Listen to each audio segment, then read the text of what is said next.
Hello there guys, and welcome back again to my YouTube channel. And for today's video, I'll be sharing you my Highpriest full support build for level 50 to level 80. And I know some of you are just new to my channel, so if you haven't subscribed, is make sure to click the subscribe button to get more updates on my latest videos. On this video, we are going to discuss the equipments, stats, skills, and how to be effective full support player on early stage going mid game. So without further ado, let's get started.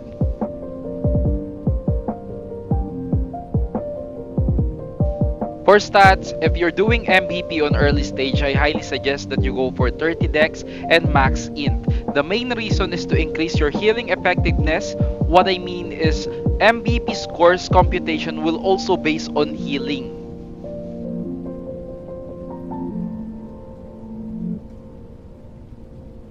Okay, let's talk about how to achieve max healing on MVP hunting as a full support. There's only two steps on achieving that. The number one is get a tank that got a high healing receive. And number two is spam heal even the tank doesn't have any damage and just spam sank.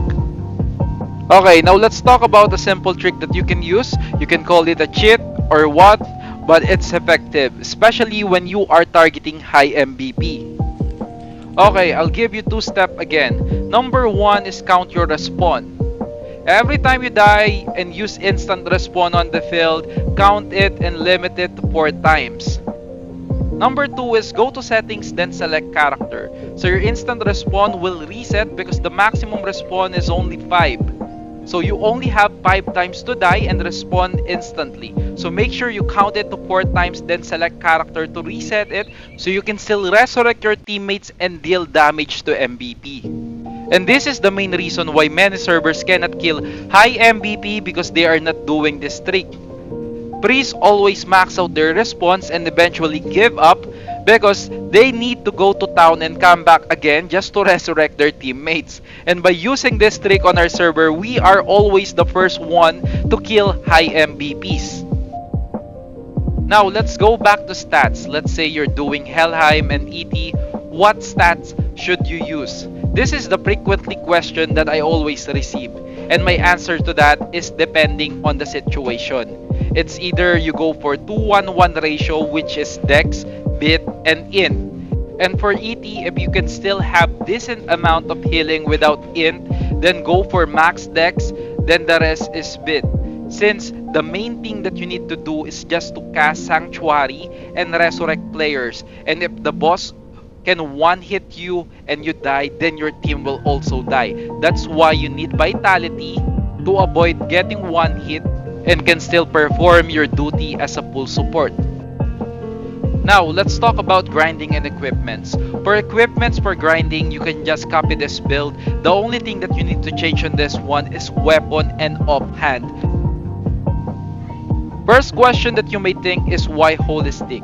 You need holistic since full support is a magic based class and Magnus Exorcismus can easily kill 3 monsters or more at the same time. And XP gain will be much higher, so grinding will be much easier. Another question, do I need to build 2 weapons? The answer is yes and no.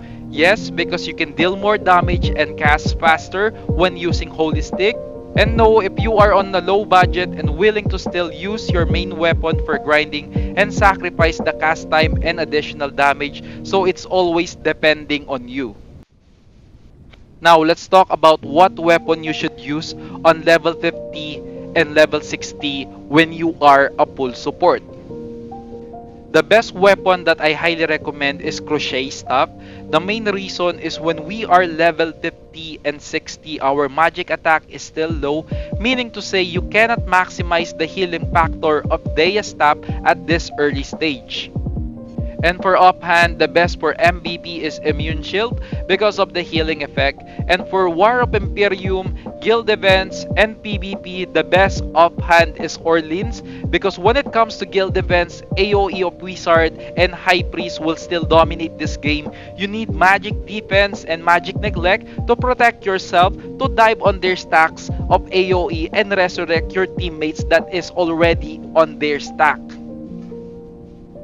For skill stats allocation, you can just copy this build. The only important skills right now is just Sanctuary, Safety Wall, and Heal.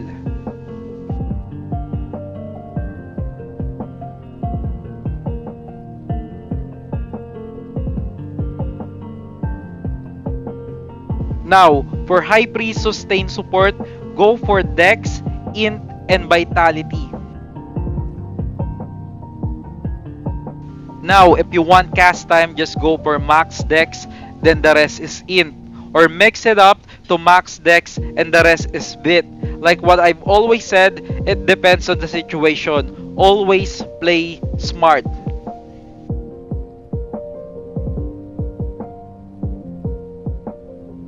For gears and equipment of Highpriest, just go for Dea and Immune Shield, or Orleans for Magic Defense and Neglect.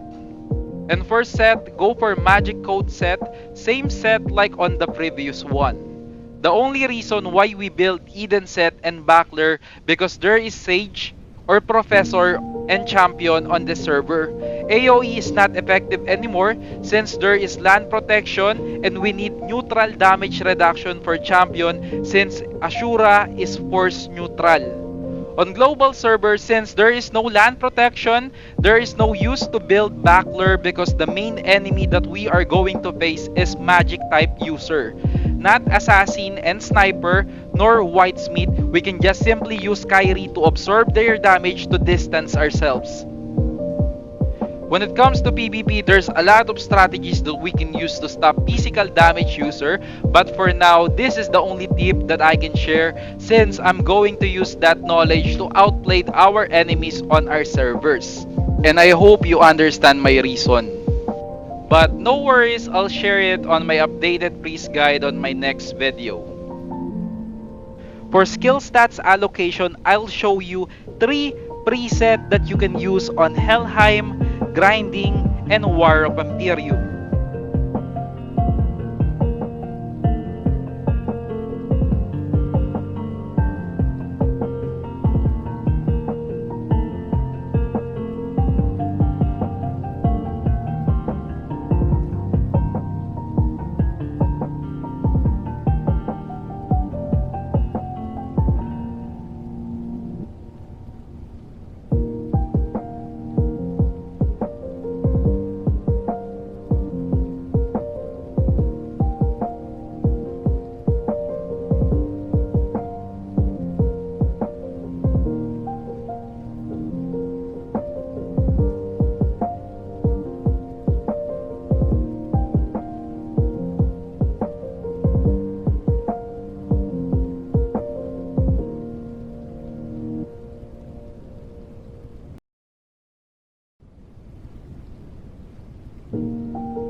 And a big shout out kay Freddy for letting me use his Highpriest for this video. And again guys, thank you for watching my video. If this video was helpful for you, don't forget to click the subscribe button. And you can also join my Discord channel. Link is on the description below.